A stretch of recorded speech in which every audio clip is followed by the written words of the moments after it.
Hey everybody, it's Vanessa, the Crafty Gemini, and welcome to episode 105 of WIP Wednesday.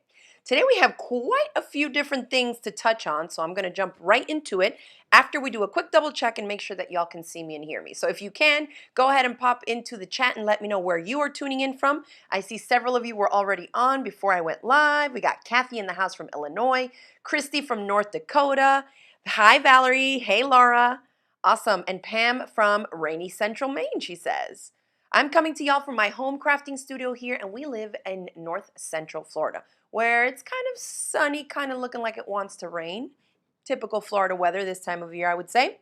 Hi, Kathy Ann, tuning in from New Jersey, and Deborah from Port St. Lucie. Okay, so let's go ahead and get started. The first thing I have on my list is to share with y'all some tips for choosing thread colors. I did a little post on this in both my Instagram page, where you can find me at Crafty Gemini, and also on my Facebook page, where you can also find me at Crafty Gemini. I'm everywhere on social media under Crafty Gemini. Now, I did kind of like a little poll. Let's go ahead and give them my over-the-shoulder shot here so we can show the fabric that I posted about and the 3 different thread colors. So you can see I have 3 different spools of thread here. Let me make sure that that is in focus for y'all. Okay, so I did a little poll, and we'll do it again here live. Why not? If you were working with this fabric, which is a wine-colored cable knit, you can see the fabric here, and I have my scraps left from the cardigan I made. I'll pull this out. So this wine-colored stretch knit, it's a sweater knit, a cable sweater knit. You can see how pretty that texture is on the cable knit like that. And it has a good weight to it. It still drapes. It's kind of fluid, but it is a good weight sweater. Like this is gonna, or to make a sweater or a cardigan, it would keep you a good bit, warm. So at least for me, with my Florida skin, I'm just like, ooh, this is for like the coldest days here. Some of you up north might be like, that's for summer, but maybe not. This fabric I purchased at Joann Fabrics after several of y'all that are in my Jalie Karine Cardigan course also shared that you made your cardigan out of this sweater knit. I had one lady say, was it North Dakota or South Dakota? Maybe it was, I want to say she said South Dakota. She said her Joann's had it in several different colors. So if you're someone getting ready to make some garments for the fall or the winter months here in the Northern Hemisphere, check out Joann's. If you have one near you, you might be able to find this sweater knit. It's really nice and stretchy in both directions. You can see how springy it is this way, and it's still pretty good stretchy this way. So the degree of greatest stretch is going to have a ton of stretch in it, okay? But let's do a quick poll. If you were working with this type of a fabric and you tried and looked through your thread stash and all you could find in terms of the closest thread color to working with this fabric were these 3 colors. I think I had them like this, 1, 2, and 3 in my posts. I was asking, which thread color would you go with? This guy, or this guy? And I'll share with you some tips for those of you that maybe are like, I always struggle with that part, picking the thread, the right thread to go with your fabric. Number 1 tip that I have for you while we wait for some people to chime in, this is go ahead and write in the comments 1, 2, or 3 which of the thread colors you would use for working with this fabric. And I'm specifically talking about making garments, right? Because when we make clothes, we do have the construction seams where the thread is typically hidden on the inside, right, in the raw edges of the seam allowance, or whether or not you finish it with a serger. But on the outside, you often have hems, right? Whether you're hemming the sleeve, maybe you're doing some top stitching to hold down the neckband of a knit neckband if you're making some type of a t-shirt type of top, the hems on the sleeves if you're making a cardigan like we did here, or the bottom hem of whatever the top, the dress, the pants, anything like that. And so when we are working with this type of, or with any fabric, if you can pull 2 to 4 different thread colors, this is what I recommend you do. Take some of the thread off of the spool and just pull it, and I call this like auditioning the thread on the fabric. Because if you notice, this thread blends in a lot more than what it looks like it would on the spool, because the thread is wound onto the spool here and it's going to be way more concentrated. So oftentimes if you see a really bright bold color on the spool, it usually looks a little bit more muted down once you lay it on your fabric, because now we're only looking at it as one strand, right? So that's my first tip if you're auditioning threads. So this one, not so bad. I know a lot of people had selected 1. I'm seeing the chat coming in, comments. Some people are saying 1. Remo JS is saying 1. So that's what 1 looks like on there. Let's try number 2, which is a red polyester thread. And these are all 100% polyester, which is what I prefer to use when I'm working with stretch knit fabrics. The main reason for that is that polyester is a synthetic fiber and therefore is going to be a lot stronger than something like a cotton thread, okay? And if we're making stretch knit garments, especially dance wear, like workout gear, bathing suits, and things like that, where the seams are usually, while they're on the body, are gonna be already getting stretched out, I definitely would use polyester in those cases. On a cardigan, it's outerwear, so there's no part of it that's really like tight and cinched up on the body that's getting stressed. So I guess, for something like this, if you had a perfectly matching cotton thread, you could probably get away with it. But thread number 2, same thing. On here, it looks a little bit darker because it's so concentrated. It's like a rich red. But on the fabric, do you see how that reads a little bit brighter and lighter than the fabric? So this is number 2. This is probably going to, well, I'll talk about it in a second. Then number 3 is this darker, it's almost like a dark purplish brown color. So not necessarily a wine color, but look what happens when I pull it over top of the fabric. You can barely see it. It blends in the absolute most. So not only are you going to select your spool options, right, based on what they look like on the spool, but then go ahead and audition it on your fabric and you'll get a better representation of what it will look like, because when we stitch and we see that line of straight stitching, if you were doing straight stitching, right, whether it's zigzag or straight, doesn't matter, but it's usually one strand of thread that you'll see in each individual stitch. So this is going to give you a better visual of what it's likely to look like in the project, okay? So for me, I see a lot of you are saying number 3. Glenda says the darkest one, and that is absolutely right. So my tip, I say right as in that's what I chose. You could have probably made it in either one of these, no big deal. But I'm trying to share with y'all tips in case you don't have options that are that close to the color of fabric. I always like to go with one that is slightly darker than the fabric, okay? You might think, well, this one has kind of the purplish tones of the fabric, and you're right. But because it is lighter than the fabric, it is going to show up even lighter on a dark fabric, okay? And if you have ever used like a gray, or let me think, like a gray thread on a dark gray fabric, oftentimes you think, well, it's a gray, it should look fine. But if it's a lot lighter than the fabric itself, it's going to read as a white almost, and it'll look way lighter than the fabric. So that's why I tend to go with one that's darker, because I find that that blends in a little bit smoother and easier with the fabric. So if you're going for that look where things, you don't want it to pop, or you're not going for a contrasting thread color, always choose a thread color that's slightly darker than the fabric. Okay, so that is what I would have, well, what I did choose here is this guy, okay? You could have still made it in this and this, and you can even go with a dark gray or black. But if you're trying to get the closest to where you can minimize the look of the stitches, go with the one that's slightly darker, okay? All right, now let's see. Linda's asking, oh, she was talking to somebody else. That's just going on in the chat. Okay, so good. So that is my tip for that, going with one that's a little bit darker. Now I'm going to show you, and this also not only has to do with the color of the thread, but you definitely want to think about the fabric that you're working with as well, because I thought this fabric was a good example to show y'all that if you're working with a thicker fabric or a more textured fabric, you're not really going to see that much the stitches, even if you're stitching directly on it, right? In this case, because of this cable knit fabric has really nice texture, and it has a good weight to it, even though it's still drapey, okay? What's going to happen here when you stitch on it is that the stitches are going to sink into the down spots of this fabric, because there's so much up and down with the cable, the raised cables, and it's a knit fabric with some good texture to it. You're not going to see it as much. So here I have a little sample that I did, and you can't even see that they're stitching on it. Because I'm working with a 40 weight thread here, of course, if you were to use something way thicker, like a 12 weight thread, it's going to show up a lot more, right? Because your thread is actually going to be thicker in the strand as it stitches. But this is more of a construction weight thread, and at 40 to 50 weight, if you went with something even lighter, like thinner in thread, it would show up even less. Here, and I'm going to try and zoom y'all in. Let me lighten this up just so I can get my point across here.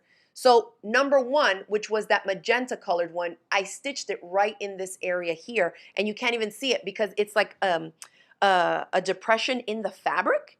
And so when I finished stitching it, the rest of the cable knit texture popped up around it, and you can't even see the stitching. You can see the texture that it makes because there's a line right there. I followed that little depression in the fabric, but I'd have to stretch it out like this for y'all to see the stitching.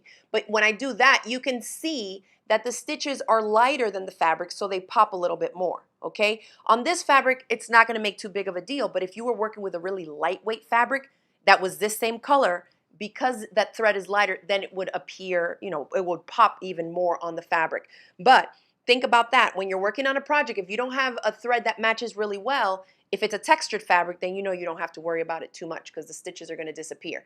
Now the second one, I have to stretch it for y'all to see as well. And there you can kind of see the red stitches. I can see it from afar here that the red is really popping on that. So again, because that red was lighter, it's showing up even brighter and lighter against the darker fabric, okay? The last one here was choice number 3, and you can see that you can't even see it. Do you see that? You might be able to see the texture created. Oh, it's hard to even see it, but it blends in the best because it's slightly darker. Do you see that? You can't even see it. It really, really blends in, okay? So, I mean, it's even hard for me to point it out, but it's right there. So hopefully that helps y'all see what I meant by, you know, selecting the thread that's slightly darker, okay? Okay. Yes, Windless Original says light gray and white were the only colors I had for a long time, and it worked very well on your recommendation. I am glad to hear it. I love to have a gray, and if you can get several different shades of gray, maybe 2 or 3, it's great. Because a medium gray is going to be slightly darker than a lot of your lighter fabrics, and it'll work really well. But if you have a really dark gray, it works really beautifully when you don't have a specific color to match dark, dark fabrics. Not necessarily black ones, but like a navy or something really rich and dark, like something like this. I like to have a dark, deep gray that tends to blend easily. Hi, Jamie. Thanks for tuning in. I have Catherine Morgan also in the house from Liverpool in the UK. Welcome.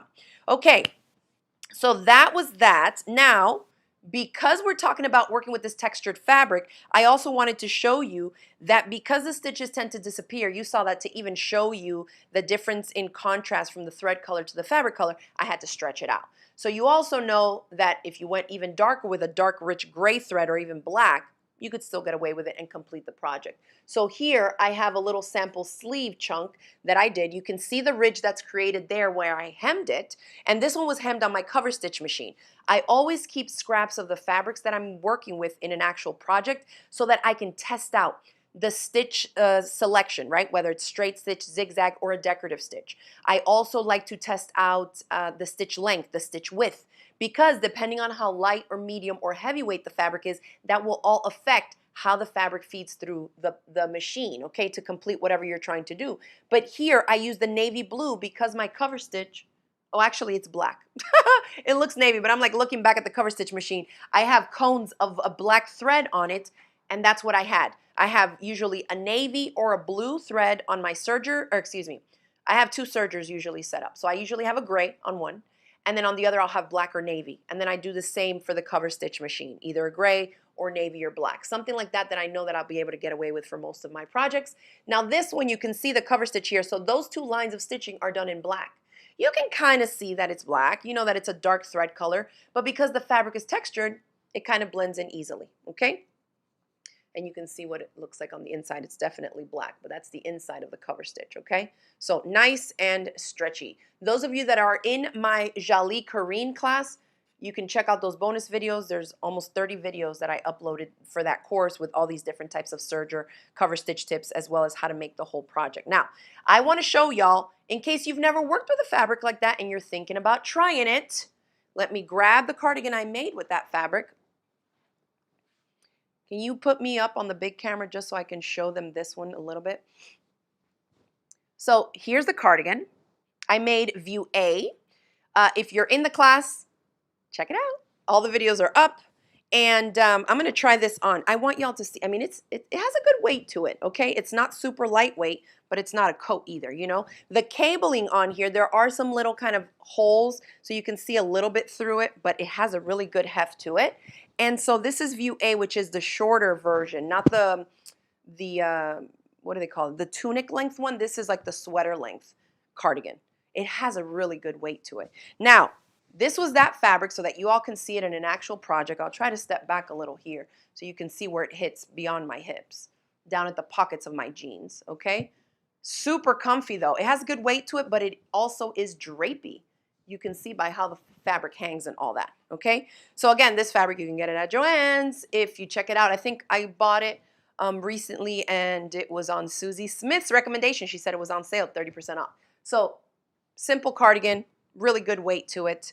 Thank you for those of you that recommended that I grabbed that. Now, we went ahead and put this cardigan class on sale for this week only. So if you missed it the first time that we announced it last month, you can check it out and you can save $10 off the course price this week only. So the link for that is going to be below this video in the description box if you're watching us on YouTube, and then also in the caption and the chat box here in Facebook, okay? Now, let me show you something on the inside of this, because this was kind of like my sample to film some of the bonus videos on for the cover stitch one. So here, if you have a look on the inside, okay, and I think that's in focus there. Nope. Hold on. Okay, now we're back. So if you look on the inside of this seam here, and I shared this tip in the class, in the bonus videos, the second bonus Serger video tip for those of you that are enrolled in the class. I just said that I usually have a gray, a navy, or a black on my Sergers, and that's usually what I end up using. However, I shared the tip that if I wanted to kind of have my seam allowances, my serge seam allowances blend in a little bit easier in the project, specifically on a project like this where like it's going to be open, and so people will be able to get a peek inside the seams. You don't want to have necessarily like a super white thread on here, right? Or a light gray thread that plays like a white, or something pitch black. If you wanted it to blend in a little bit more so it's less noticeable that you're using dark thread in the serger, I recommended that you put you only need one spool, right? I don't have 4 spools of every shade and color under the sun. So one quick hack is to actually put the color that matches the best to the fabric in the upper looper of your serger, okay? And that is how you see mostly this colored thread here. You can kind of see some of the stitching in the navy because I use the serger that I have navy thread on. This is what it's going to look like on the top. So if it's a seam that's going to be exposed somehow or a little bit and you want to kind of tone it down a little, that's what I recommend you do, that you put a matching thread color, or as best as you can match it, in the upper looper. Now look what happens. The lower looper and the 2 needle threads were all navy blue. But you see those guys on the underside. So you see how much darker that seam looks, but it's going to be towards the inside. If I open this up and I go to put it on, you can see that the majority of what you see is the one where the upper looper thread is exposed, and that blends in the best. So that's a quick hack for y'all. Even though you're not in my course, you got that little bonus tip. So if you have a serger and you've been thinking about that, like how in the world do people make clothes without having a massive collection of threads? That's one of the hacks that you can do, okay? Ooh, Valerie says the sweater is beautiful. Thank you. She says, I might have to run to Joann's here soon. They had it in a bunch of colors, and actually, give me a second. Because we love tips, but we also love to talk about fabric, right? There's my Joann's bag. I bought it in 2 other colors as well. I bought this blush pink. It's almost like a heathered blush. Ooh, it's blown out. Let me see if you can see the texture a little bit better like that. It's like a heathered blush pink. I'm going to make myself another one out of this. It might be the longer tunic one. I think this would look cute with like leggings and some little boots and stuff for the fall. And then my daughter wanted it in cream for me to make her another one. So I had made her a light blue one, but she wants another one made out of this cream color. The same cable knit. So we got them all on 30% off each. And all I needed was, I think from mine, I used like a yard and a half, a yard and 3/4, a yard and a half, something like that. This size, for anybody wondering, I did the size Y. Okay, the Jalie size Y. All right, so that is that. Those are a couple tips. Toss that on the long arm frame. It stuck. I did good. Let's move this out of the way. and we're going to move on to the next thing. We're talking serger. So we are going to talk, and this is one of the questions that I got. Just by the way, if you're tuning in new, you can always submit questions for me to consider to answer on these WIP Wednesday episodes, and there's always a link in the description box of the video as well as a Facebook caption. And we keep a big spreadsheet every week when I'm preparing for these shows. I go through and I select questions. So I thought that was fitting to talk about that thread, the serger, the clothes, since we've recently done that. And then I got a question asking about how in the world do you feed your fabric straight on a serger? Like, how do you adjust for the seam allowance that a pattern calls for if you're using the serger? So let me move my tablet out the way. And I'm going to show you on two different sergers that I have. This one's not plugged up, but let me zoom out. Okay. This is the one that I used to make that cardigan. And this is my upper looper spot. So that is where I had this guy to get that look that I was talking to y'all about. Okay. So here, this is my Juki MO1000. I have a video review that I've done on this. I think I've had this air threading serger for like 9 years. I still use it. I often get questions. People ask me on my videos like, hey, I watched this video. It was great. Do you still love it and use it? This one, I definitely still do. Okay, so on this guy, there is no seam allowance. And it's not plugged up, so I can't put any light on here. But I want you to, if you have a serger, you're thinking about it, this is maybe one of the things that you want to look out for. The needle is here. My blade is right here. And this specific model doesn't have any lines or guides. There are a couple little dashes right here on the tip of the presser foot that are kind of just as guidelines. Like once you set your fabric and you know, okay, I'm going to guide it right through here. I've done the math. I've measured my seam allowance, and now I can just follow that. That's basically what you have here. I know some people, depending on the front setup here of your serger, they'll take a Sharpie or some tape and they'll mark 1/2 inch, 5/8 or whatever, so that they know when they're working on that specific project, if it has a 1/2 inch seam allowance, they know to line up their fabric here and then they can serge, okay? So I just wanted to show you that this specific model is higher end. I think I paid $1,000 for this, and I think it's still the same price 9 years later, something like that.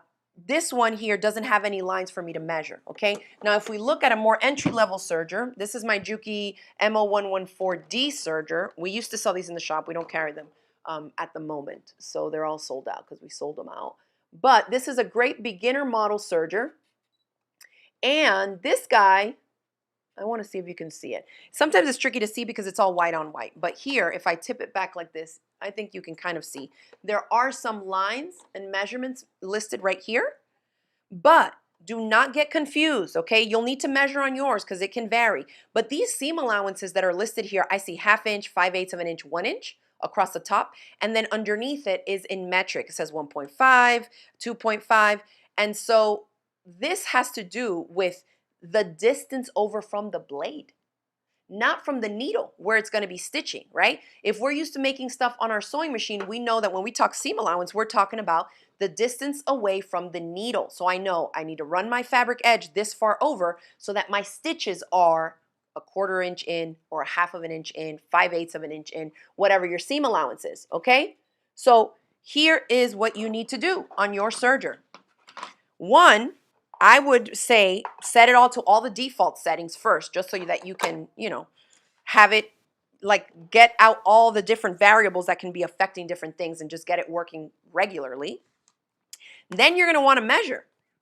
You can take a ruler and measure from where the blade is to where your leftmost needle is, right? And that's going to depend. If you're using 2-thread, 3-thread, 4-thread or more, you need to measure how far over is my last stitch line going to be, because that is what your seam allowance is going to be, right?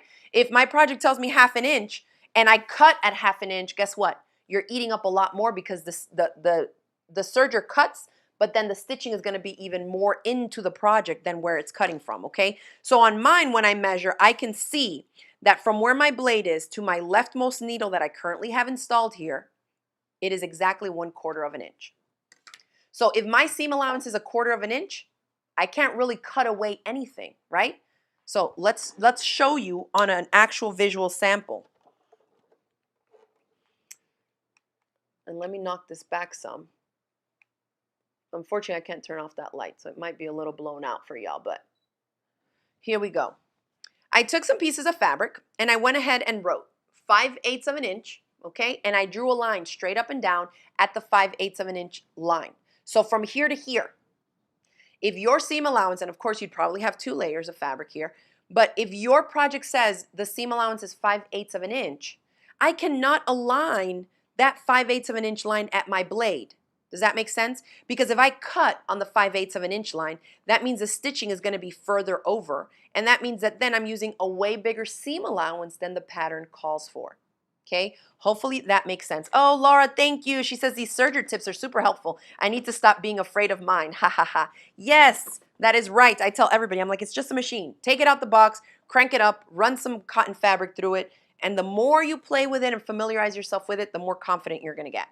All right, let's see.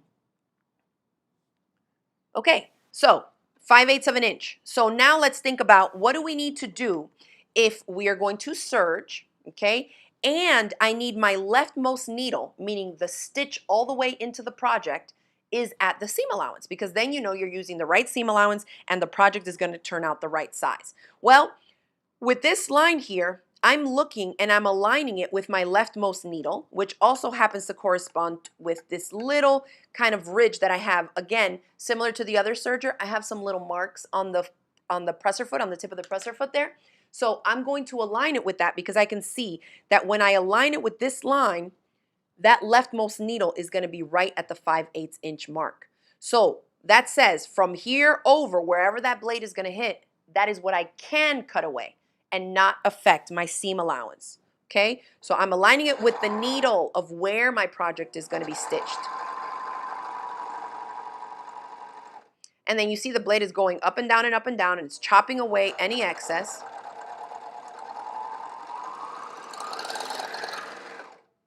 And then when we come here and see, guess what? Look at the black line.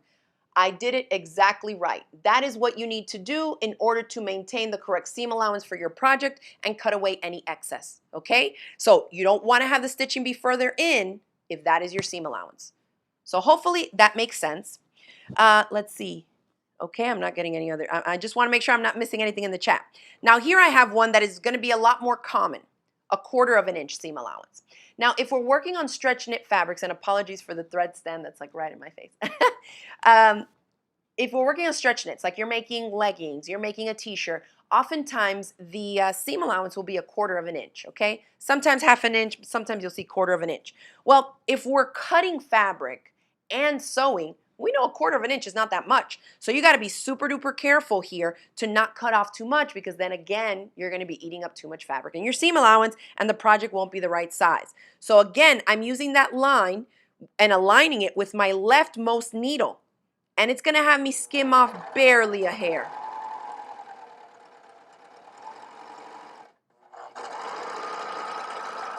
So this is all I shaved off.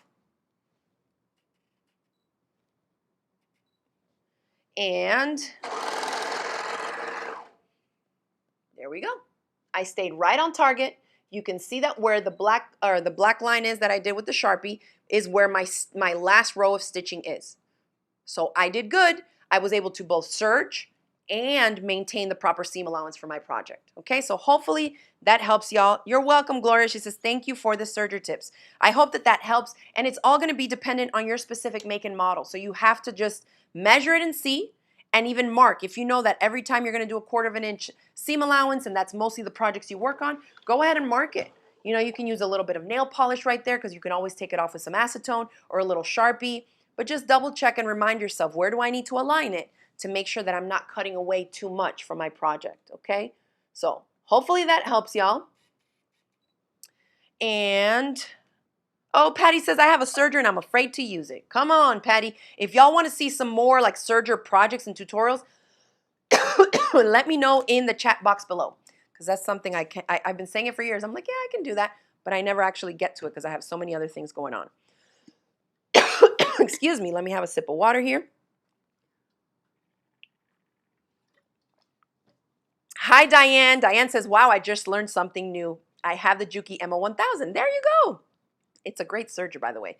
We've used this serger to make all kinds of jeans and everything. We've taught 2 different jeans retreats, and the students, they serged the denim fabric on there with no problem. I've been using, I mean, again, almost 9 years, so I've been using it a lot. Laura says we need a Serger support group.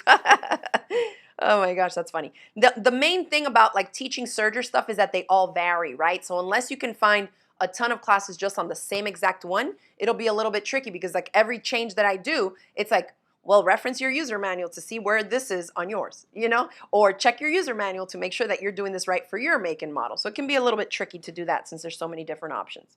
All right. Hi, Sylvia. Welcome. All right, let's move on. My next thing I have on my list here, is this magnetic mat. I just wanted to give it another little plug. We talked about this last week. This is new by Sew Tights, and I have a code to give y'all 15% off, which is CraftyGemini. The link to where you can find this magnetic cutting system, this is a 7-layer mat. It's double-sided. This is the lighter side that I like to put on my table. I have been using it all week as I work and make more projects and stuff for my new bag club. I love it. Super good. Really easy to use. You can use other rulers with it too. It comes with this big guy for cutting strips, and these have magnets on them too, and it comes with all these little magnets so that you can, you know, set them, hold your fabric in place for when you're cutting and it doesn't move on you.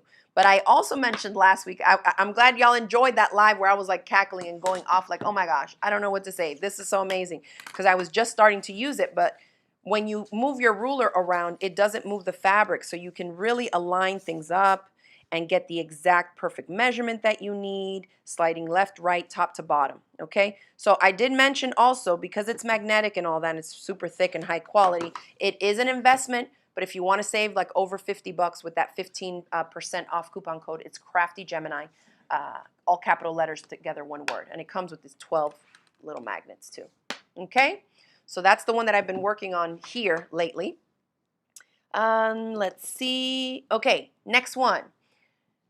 Now I want to talk about two different bags. One is, I think I showed this last time or the time before that, the Crescent Tote. This is a pattern by Noodlehead Sewing Patterns. If you're not familiar with her stuff, a lot of bags.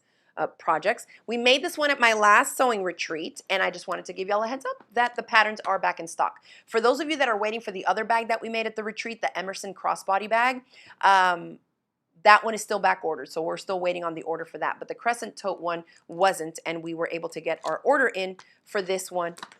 Super cute. We use a cotton canvas fabric for the exterior, quilting cotton for the inside, some cotton webbing for the straps, excuse me, and it has 2 zippered pockets. A good sized one right here in the front. Of course, fully lined. We use zippers by the yard when I taught this at my retreat, but you can also use the zippers as it calls for in the pattern. Okay, and a cute little zippered pocket there, and a good sized tote. They call it a petite tote, but I mean, it's not that small. It's a good size. Next to my head. It's a good size. So we do have these patterns back in stock. If anybody was waiting on that or trying to get it, you can check those out at the shop, craftygemini.com/shop. And we'll also put the link in the description box of the video on YouTube and in the caption on Facebook. Now, I don't have a video course for that for that pattern. So I know people always ask, because I do a lot. I mean, most of everything I do is with video course, but I don't have a video course for that. We're just selling the patterns. Now, the next thing is we have a bag course sale right now just for this one bag. It's my Sunday Tote, gearing up for my new bag club. If you kind of think maybe you want to get into bags, this is a great beginner sewing project. I walk you through obviously step by step. This is my personal purse. It looks a mess. I've been wearing this thing out for months, y'all. I need to make another one because my soft vinyl is getting worn. But look how cute it looks quilted.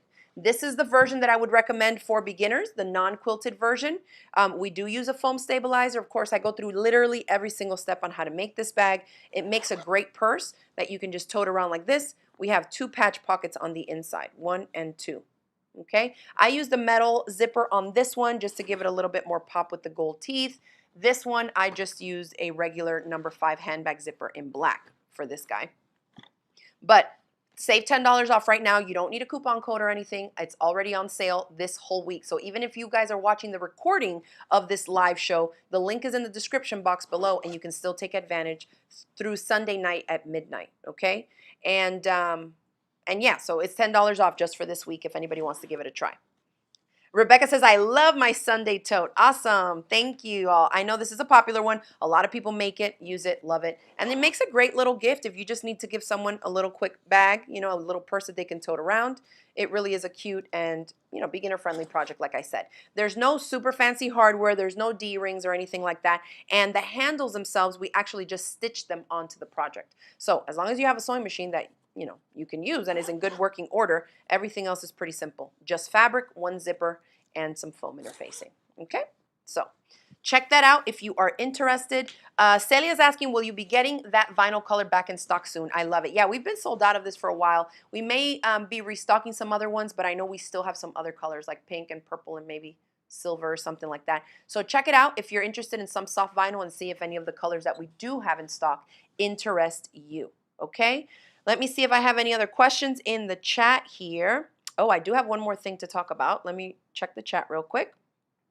Jamie says, the Sunday Tote is my fave. I highly recommend that one if you haven't tried it. Thank you. Oh, and Sherry's asking, does the Sunday Tote come with video instructions? Absolutely. So my Sunday Tote is one of my patterns. So there are step-by-step instructions on how to make it. Super step-by-step. I can't remember right off the bat. I have like 100 courses. So there's tons of videos though, and I walk you through every single step. Cutting the fabric, prepping the fabric, gathering your supplies, and then every single seam, how to sew, what the seam allowance is, how we box the corners at the bottom, how to turn it right side out, the top stitching, how to make and attach the handles. I literally go through step by step.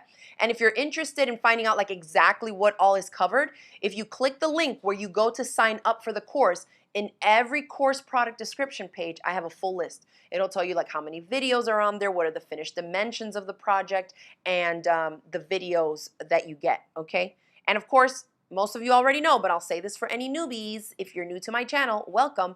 Whenever you pay for any of my online digital video courses or you join my clubs, you pay once and you have unlimited access forever on the content. So if you sign up for the Sunday Tote class this week, you get $10 off.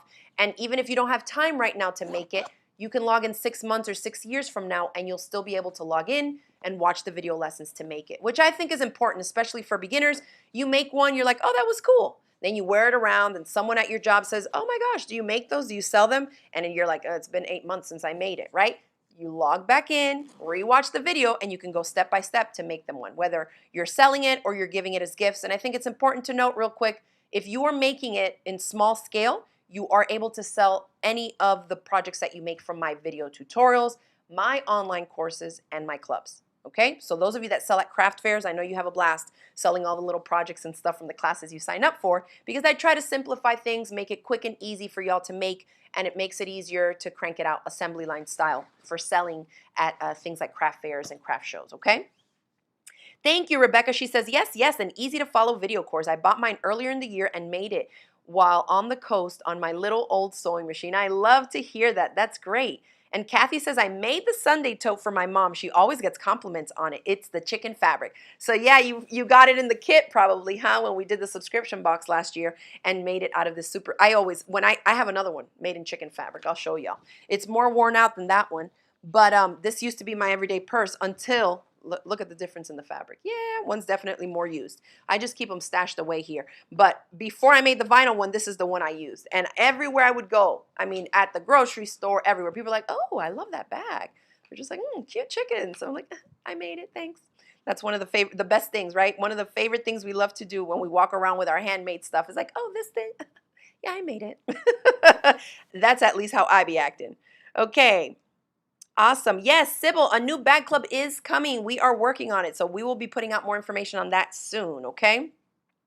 Thank you for asking that question, Sherry. So the Sunday Tote does come with step-by-step video instructions that never expire, okay? Okay, so that's that. Then the last thing I was going to mention here is something that y'all are probably going to see in maybe some future demos and stuff. I'm playing around with a new sewing machine that my friends at So Many Things and Juki sent my way to check out, and it is a new Juki sewing machine. We don't have these in the shop. I'm still debating and playing with it to see whether or not I want to carry it in my shop, but I will let y'all know what it is, because I know I have heard from a bunch of you saying, did you see that Juki came out with new machines and they have automatic thread cutters? I thought of you, so I appreciate it. Y'all have heard me say that the other Jukis that we were selling, I was like, oh, the only thing I wish it had was an automatic thread cutter. but at a lower price point, you know, it's tricky to find that feature. So this is still sub $700 range, and it has automatic thread cutter. This specific model, they came out with two. I haven't even peeled the plastic off. I've just been messing with it here because I have to give it back to them. But this is a Juki HZL HT710. This is the lower version of the two that they came out with. There's a 740, I think, and it has more stitches than this one. This one shows 20 stitches here, but then it has more stitches on a little card that can clip into here. So overall, I mean, it's a computerized sewing machine. It does have the automatic thread. I did go ahead. What did I make on this? Oh, I'm working on some other little side secret projects that I can't show y'all yet. But I've been using or making them on this machine so that I can use it and try it out. So I just was going to do a little demo here just to share with y'all how it works, what's going on. Compared to the Juki LB5020, it just has a couple different features. The screen on here works a little bit differently in that this button corresponds to this, corresponds to the first number. And so you move these independent of each other. So like if you're trying to do a stitch number 14, it would be select here for the stitch selection.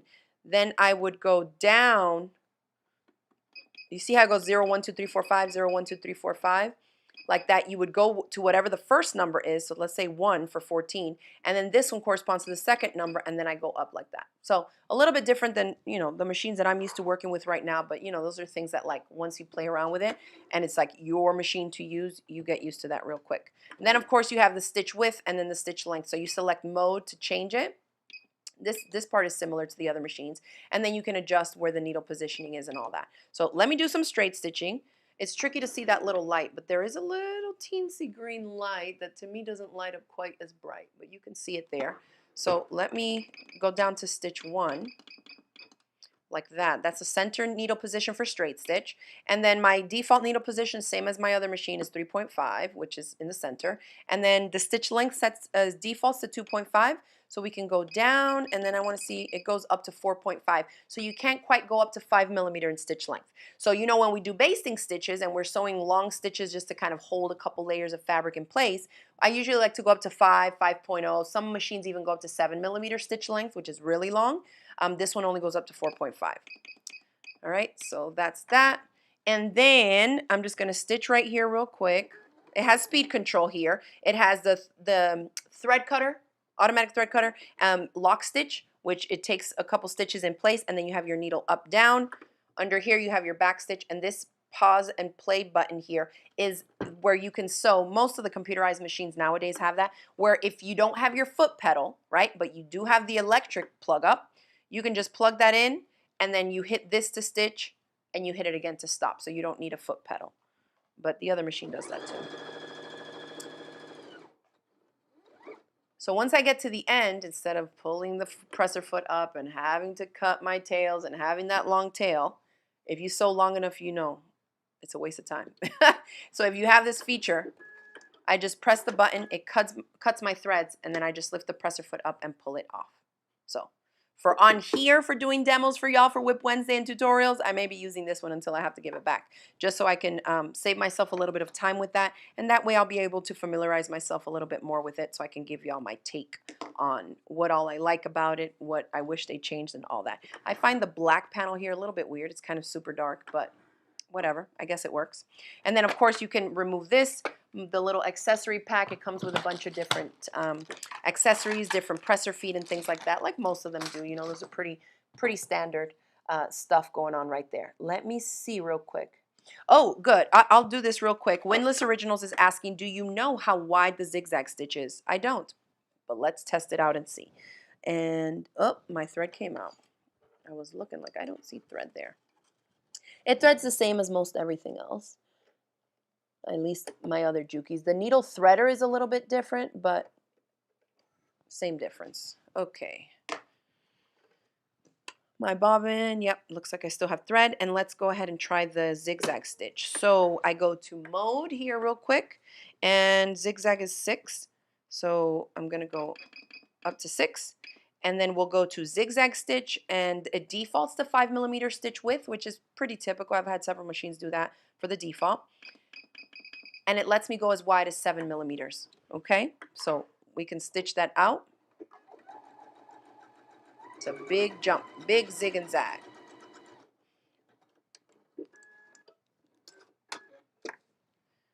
So super wide, a good 7 millimeter stitch length, okay, or stitch width. And then how well, Patty says, how well does it start the next stitch after you use the automatic thread cutter? And that is a great question. So let's try it. I just cut it. Let's go back to straight stitch just so I can, oops. See, changing the numbers for me is going to take me some getting used to with which button to press, which number to go up. Because I want to just go up like if it's going 1, 2, 3 in general, but it's like one digit in the other. Okay, so let's cut again.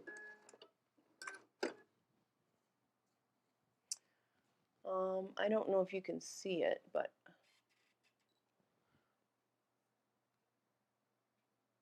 it just has the 2 little tails right at the beginning. So it literally picks up from right where I started stitching.